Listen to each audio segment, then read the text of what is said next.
to Zosangzuala in Zavayin Sibay Levek Ule Zanina Hianin SR Tochhawng Traders LPS Comedian Search Sangni Somni Pakhat Season 13 Third Batch 10 Third Round in Tisakna loh Zan Garon Mangdona Masain Zanin Hun Mishwai Heng to Patyan Nena Lomthu Kansoye loh Zan kan mangdon ti kan Josh puma puyate pu amte te pu shwai te nan han shat khanin chutiang ani chuanin chutiang ram shang achanga mi chatak tak te anronin lan om sia chutiang ang inti sak na chu kan endik pha kan nilawe han tia kan som na te anron nol fit la chak maya kan boy vel lawin khovel kan boy vel lain khovel mun shanga zai thiam te superheroes te kan han be pop theya vanei thak tak main zanina hianin Josh Shamiran chan sak theidona tin kan ko host ngei po miran chas ko sangi po miron chan sak theidona masain introduction te kan pek main an chunga lom thu kan soi ngala ni loh Zan ni buka azolo ang deuh hlek te point karon che changa omdona chunga chuanin mi puite sha thamna kan dil ngal ani Okay, and my name is, like I said the first time, my name is Mary Shazam, and I will be your host for tonight. Like we said earlier, as judges and co-hosts were unable to attend the show, so we're connecting outstanding superheroes and celebrities all over the world, and luckily they will be able to sit with us here tonight as a judge. First, let me introduce our co-host for tonight. Our co-host for tonight is one of the most popular character among the cartoon, and he is the husband of Wilma Flintstone and father of Pebbles Flintstone, whose family lived in a homely cave in the town of Bedrock. Ladies and gentlemen, are you ready? Please welcome the one and only Yabba Dabba Doo, the Fred Flintstone. Yabba Dabba Doo.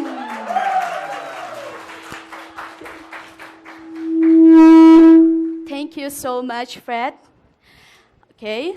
time to introduce our judges for tonight. The first judge I'm going to call out is one of the most popular and commercially successful superhero who ranked one of the most iconic commercial book of all time. Ladies and gentlemen, please welcome our friendly neighborhood Spider-Man.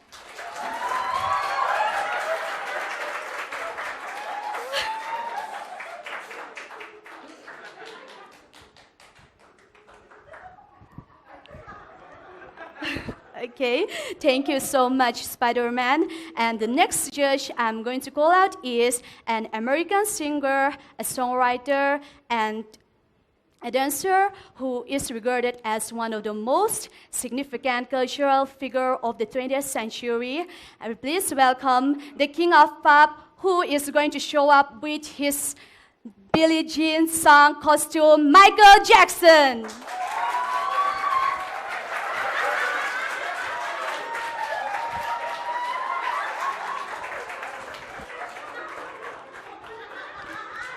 Okay. Thank you, Michael Jackson. And the next judge I'm planning to call out is one of the most popular of all gods, and he was a god of war and fertility, and who created thunder and lightning as he rode over the clouds in a chariot of gods by swinging his hammer Mjolnir. Please welcome the god of people, Thor.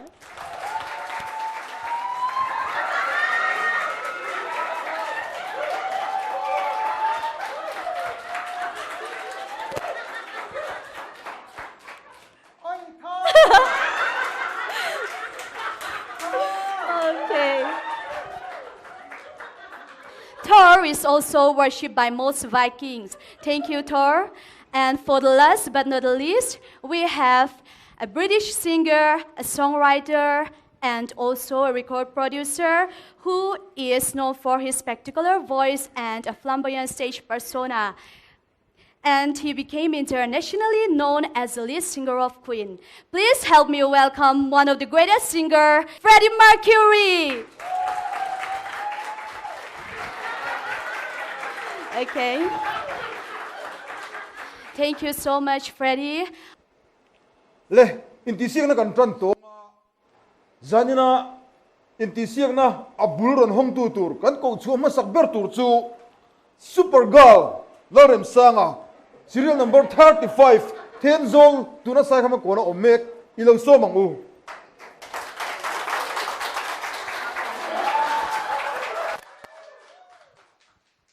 zanina ka dress turi ka tuma ni melawa mani akan ka size pakhat ma khalom lawa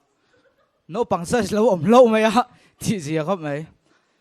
pu roi te hi ngai zong kha nei ve nge lom le an in la zei me me khopa abian nu angai zong kha na ron ma sei sa choi ei tom ti ma size ka ron thona ani in la zei he ka lei taksa boral le mai tu le zantin nang ma nga ya chor tleng noya thu thin hian ta hrui ka nei zel thene turin tlem chuai to e an dia trong kam kha an thiam lo mai an in noi lua fa pa kha thia an in hoi pa khan e hei puthang inina ten kan thia kan in thlakhrung khop mai kan ti boi khop mai cheu tin thupa han choi vea an in chung pa la trong kam lo thiam vak lo e in thlakhrung du reng reng su ke ni chung ko min ti boi reng reng lei ne thirau in du nai thi don ni an tia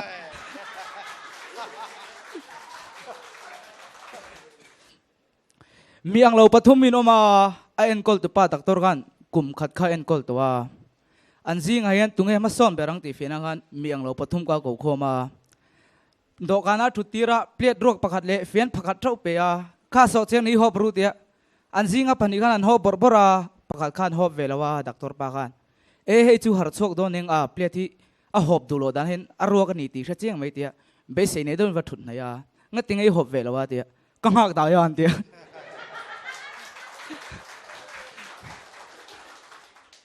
kan thiam pa soma poi som mi kan ti thina vai kha chu nui na lo hre fuwa poi som ti to su mi nga nei ve reng atia a ani kan ti hlei nem kan ti in tin ti ani lo helai a poi som anom lo an tia mania fv a me che ka va bele lom le ka va bele min han du lo le mel mai chelo ka ti lu tuk che a ka ti mi lo reply a khongai takai mi lo beto lo la ka lo tong tai pui thin don che ni an tia chuyện pa cái chú hilar taxi cái mang đủ tổ lâu tiệt ngắt tìm mốt tiệt rosuri mi varanda min ding rai pui thei em en tiệt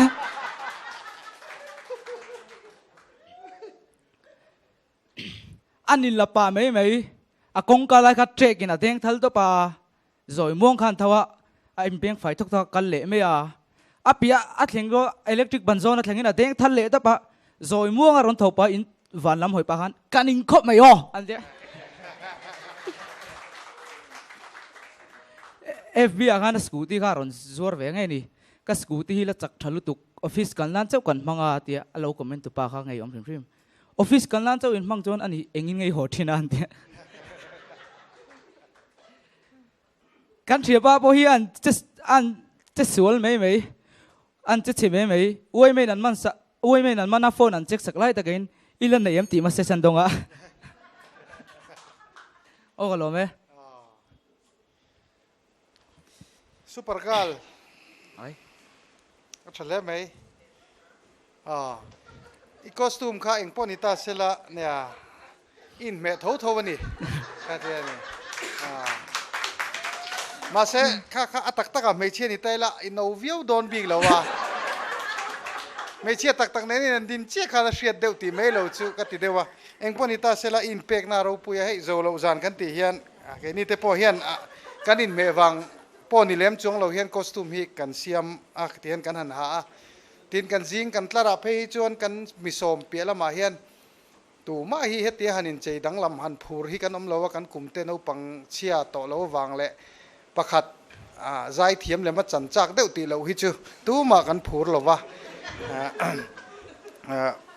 chung chu nia in costume khana phuarang cheuti ka hlawa in fiam thu kha kan lum ha pon kan soi fo kha khalai kha ania zan in po iron chelowa amaro chu atira costume khana phor che mon chu okati deu mana chu kan soi zok ani chu i chel than lem lo in ka sia e in ta na poimo to sia i thak neu du mel ka tia idin hun kha lak loi tiam nia hi che ka size ka lo ka ha lo ga in me thove em po ni se trong cam thiam lo kha set so te po ka ne mo กันเวงเห็นตรงกำเทียมเราเด้อไม่เห็นเวียขัดยังเด้อเชี่ยจีเท่าขาเนี่ยอันเชี่ยตัวน่ะนนกัลฉักขบไม่อะแต่ชวนให้กันสมโลเชียงเชียงนี่โลกัลอาเดียขัดยังเด้อเล็กขาเนี่ยสมโลเชียงเชียงนนกัลใจน่ะก็เรียนโลเด้อมันก็หมู่เจ้าให้หลายขานี่ก็รอนหมู่เจียงเจ้าเลยเทโลเจ้าไอ้พวกนี้เช่อีรอนจะช้าเราเลยเชียงกันนี่พวกอินจันเนี่ยโลชุหลักดูอ่างไอ้โมตีไล่ค่ะนี่รัวกันแล้วเนี่ยอ๋อหลักดันดูชื่อเสียงคุยไล่เบอร์เงี้ยทักคุยไล่เบอร์ข้างเงี้ยทัก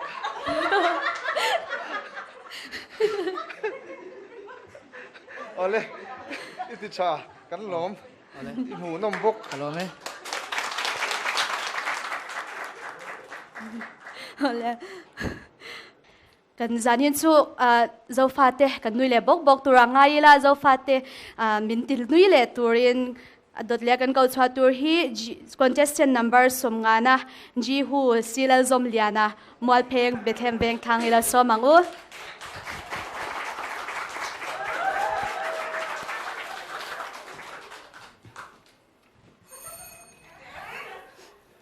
Ansari ngo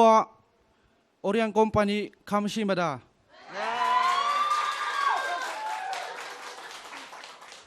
Tuar pui chu heta ti dei ka marun linlan thu ta bui thak le me a. Mr. Contest atel sek ultra lutuk aron kalphei Justin zona ron zot. Hai favorite chi sang sang kan zo do na ama saberatan engai favorite band. Blackpink Bumbaya Okpa di te hade.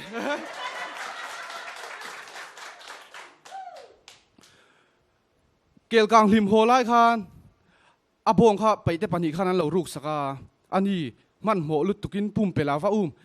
avanang jing lo maya achem pui phor pa khan abula nim ve kha sam de pop pop lo piang thar zo lo ila chu chuta aser thuman lo ruk sak le tlan thabuan phuana nangkha atia aron hoi thla kha anmak pa kha lo ni le sia lo ro han tiringa chuta abulan thing kha sa de papa vai chia chu ni se o han te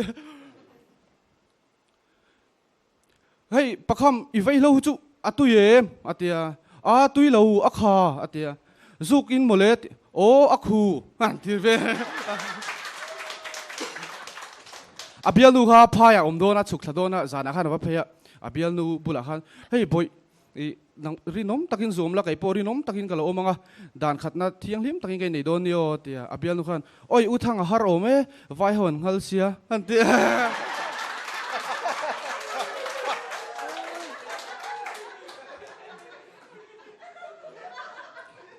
hey mi nail top chi a level puya en top chi ang khania minister khana va khola hey VCP niem o atia o nie tia ka program kha karong cancel le mai don I karon thule ti karon shetir che o tia VCP la khan an lo ngai dep local mai te mail chelu tuk ron kal ringot roi program po kaneng lo vek to I thu soi zo Francis sa sai don ta the moya sang ki chui bem tanang e tia be mi tia a chang lo che mi tia ka ten chia min tia zu khan lo in tap chaka aparon lu thut ti ngai na shelo tuk dot te ka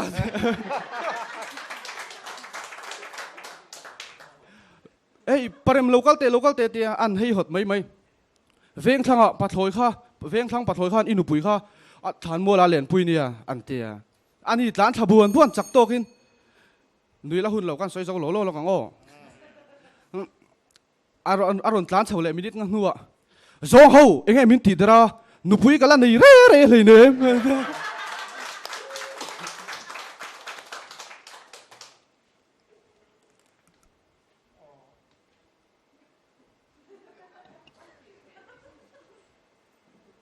in me le mai ai sam chu kalau ma kalau me ti na chi ni nge mo in me han ti han kan no ya za ti na po han I theya เนี่ยข้าเกลกลางหันนะตีเตข้าlâuลังเลยcomedian sar sen thil sang hit apal tlanga in than lai vel apal tlang lai chuan in than chungchang political jokes te kha kan nei ene lupi lar wang lai chuan ene lupi lara kel kang harna thlen kuma comedian sar a kum le ate po kel kang harna kha ron lar le me maita film thu hi mihring atanga chhuwa kan i zia hi achiang khop maya a ta ni zia hi kan chen na muna thil lo thleng kha film thu nan kan lo mang ati khan at thadewa artist in ron siam ani maya zani nei kel kang film thu te po kha karil ro chona lo la hlui lo lung te poi ti lenge I film thu tha ma ro chu zan masa I thlosan ang vel kha ka lo be se ya zan masa ai khan tle mini thlok niam dewem o ti ka ngai to chuan mo zoma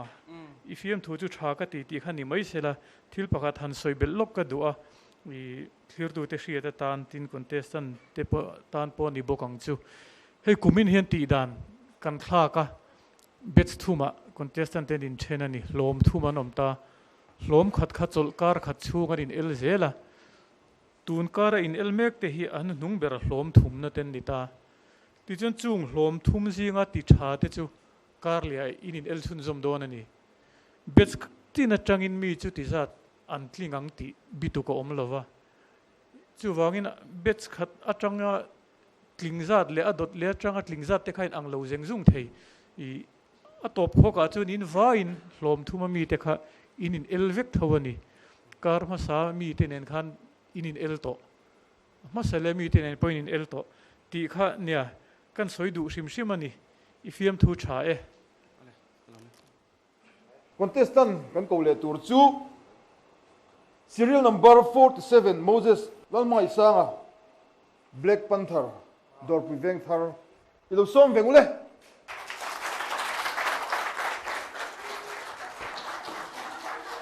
Uganda forever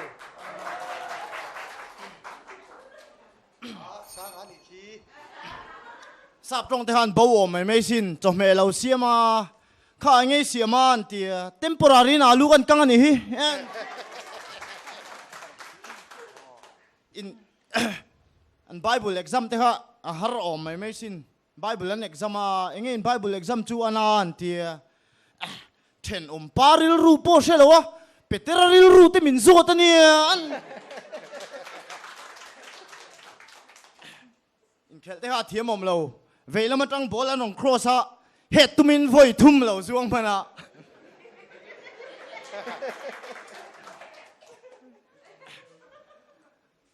anin suala thien pa nga tinge ifan ne lo ve a black vel velai ni sian ti back ki karem lo lu tu kan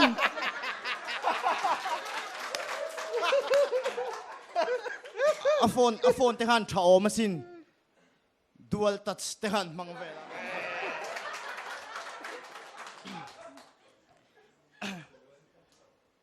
ta I phone tu va zang ve an ti nia la pu ka non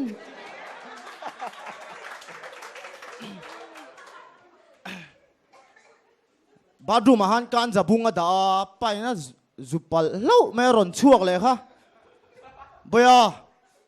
rồi xiêm rồi ấy anh u ấy cháu kan khăm lâu le kan chum bele do ni han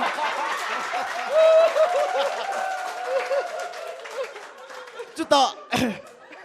đâm đôi le kan ra rùi pol rồi lại han pa kha en vùng vùng á khơi ở một chỗ kan phụ tổ trên ni han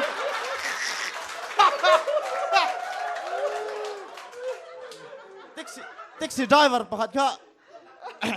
kong kual zau lại han lo in tran ringot me à inge ta han in tran ringot ta taxi driver ho mol tu khi chu lam ti taxi driver la halo du lo ka mol fa nga lam taxi ka kha an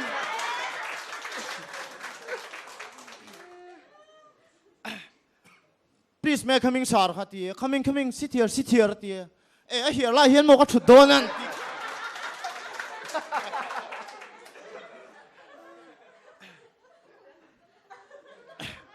Fitz Tarhan ne ya an hon sin melan chu kuin an shitlanga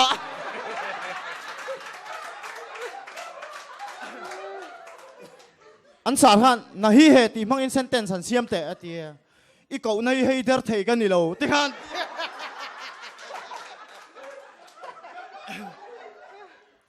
an kom tha an lunga rem tira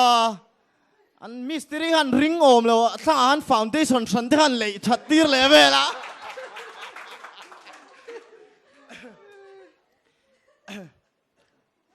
thiampa voinchu ku ta zu kol veri la ti khoi amoti ka se chuang nang ti han lo me mangai sanga Moses mangai sanga mangai tu te tan chuan alom om mangai zan in ei chet dan chu hey ifiam thua hian tam tak ama mi te pon ni thonga zan dang mi te pon ni thong ka te hey kan thiam hau lowat pu soi te ti dan taka kan tlar hi linglo tak chung e tiang de ne linglo tar yo hian ga in shele hala tun nai pe chu fiam thu te hi ne hei thiam jok ti thei mi lo ne lom zong ai nan lo wang te ne chen khat chuan in hầu đâu kan ngai hin nui pui bok bok amit tui tla zoi zoi khopin ngai tu chian ngai te chian chet ngai te then khat lom tariu ten oma anh poni ta sela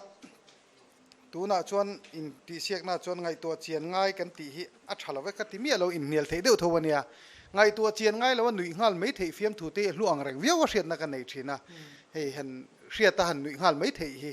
a ril ro khom mai fiam thu chu han ti te hi chu mi zong zong ina an lom hi ani lo deve mo ti te ka ngai tu thin amaro chu fiam thu chang kang te na ani pokala ti chuang mi lo ka ngai dana chuan hey ifiam thu ho khania onliner kan ti fo thin te kan mu thina tin asap trong takin han ti ve kham lang la phua tamela fani ha kan ti do mi chu ngai tu chen ngai lo nui ngal phong na chi te om khoma lim om deu deu ang chi kha iron ti thina in ti siak na chon hei hi point a scoring hi karing deu tlata keima phe chuan thina na tin fiam thu kan on tho hian ka ti mai thina helaya kan ko khom to chewin ka sia mani kan soi khom na po han ka in hriat ka ringa mi pui hriat ta han soi ve ka chak chu mi ti dan ka zir thina mi ti dan ka zir do na dor pui veng thar a lar deu mai kha zoram pum ho pin an thretlat lo ni khami ti dan ka zir kha chun he platform a hen an nueza mo ngotin ka ringa en tir nan mi na an hriat em mai le a thun lo ngai chan thup puwana mo hetla kan tho pui thin te puwana ti dan te tu mo ti dan te kan ti hian anui za thak dan kha puwana lo hretan anui za thak kan ti don mi kha tiang kha tam em ma chu wang chuanin te khin thu kan han mang te enge mo te chief minister han soi me te arem em ma achan chu chief minister kan soi chon pu hol hun la jon pu hola lo langa puzorama hun la jon puzorama lo lang kha tiang deuh che kha ni hen ka sia chu wangin han soi maya sap trong han mang lela iconic deuh mi na han soi mei pon hrengal zai ka chungchang kan soya sai lawa kan ti chung kan hrengal vek khati ang deuh chi kha te khi hemi kan fiam thu man ro hena tha ang reng ka sia chulaya chu Korean chungchang te poi a thai me mama ro chu minol pui han ti top meila pitar putar han te la khang ha endik tu chu ni haulo ma se hriat vek theia hi ke chuan nui ngal mei theia ka lo ngai deuh thina chu ka thlir dan kha ka soi zan ina kan puang chok ve chak shim chu wangin all in all a hian la khom hin ifiam thu kha shim in zan ina khan aron tharual a in chen rual tha ang reng viawin ka sia I changmar tha lom tu ka eng lo chu nei phei la chu sei lo mai ang lo ma Moses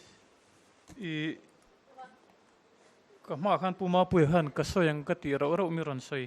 sak nuala onliner thadeu de ron nei te kha ka soyang ka ti ania min soi sak to van khang ka chu ka soi lo mai anga ama ro chu imar kan ti rol khan nang ma hanin ngai tu la zan ma sabira khi tai oma avoi ni na khongai om zanina chuan iron kang le a chu tiang mi chu ini zu yang ti chu ka hlau deu I chanangai fiam thui thiam ti alang renga chuan thil pakhat kumin comedian sar sa hian mak ang reng deuh mai chu hei political jokes te kan la nei meu lo kan nei to mai thei ti chawani kum danga kan fiam thu la ra me thin traffic police chungchang te po kan la mulawa taxi pu te chungchang po zan ha kan mu chau in ka sia voi khatna I kha kan soibel du lo ka chu I hei eizon na hian pastor ti te doctor te professor te soi sakan hlo ni sap fiam thua po I ka then khat chuan an na minga ko hlo ho hi soi sakan hlo en tia doctor ti te professor ti te tiang ho kha I sa pho chuan an ko ma ya tiang khan kha tiang a ko thin ho khat soi sakan hlo tiangai dan te oma taxi pu te poi kebi an ti thin te khan nia sa fiam tu hen lar de umai nia I zani na I fiam thu po kha I taxi pu te soi sakna ania I khatianga tu te group e mo soi sakna ang chi kha komini a thai thalawe ti ka soi lawa kan mukha ta I zani na kan comedian sir fiam thu iron ti dar zau kan ti dona mi iron hol zawa chu ti zong chu na thave hrim hrim mai ma ro chu I chanangai chu nang I thlen san le san lo hi I chan le chan lawain ngatin ka setlat lom nu tu wa chuan kan mi khol hian soi du nei ka sia Freddy oh Francis ni bok hoi oh inu izatlak ka tilu tu ka zo te ngai nami ka nia black pen thari lo ni kher bok nen han kan ka alo zalu tu ka ngoi te mel ko zo te ang re oh chuanin I kalau chik mai thina I ophoi kha hei hitian asang la khan falsetto te hairon nei chauta a punchline ate khan iron zuang lu thiam lu tu kha I ti dan chu o siam that dan thadeu ka ria en lo phui nam hi akuang tel mi lo hian na hitian imal thlave ka nga chuanin tuya I chianga chuanin zingdar nga vela dai tlak hun tak vela it lakanga dar seria it lak sa I enga tuilu tuk chuan pakhat le che zo na Francis aron soi kol do kha dik chia tin tuilum chial ti pip pe pian zingkara fiam thu thiam na tur o gak eti thin don nia eti thengem gak khan ti te gak chuan sang hi ka zo chak che kan veng theno mane ka mungai me ulo che ke ni din thar veng kan nia nang dor pi veng thar in veng om te la zo ti la thain ka I om dan I hoi her hrim hrim hi ka ti mai thina biak in vela che tla tam hi ang ka ti tlat maya nang ma hi rong bol na ti ha ka zo to ching ka siat Sunday school zirtir tu niam tu na hian ni lem lo wa ani tak chu ila ni chau vat po ka ring nang ma hi enge niang ai ko sana in mang mel bik ka ti riau mai lom lu tu wa Ale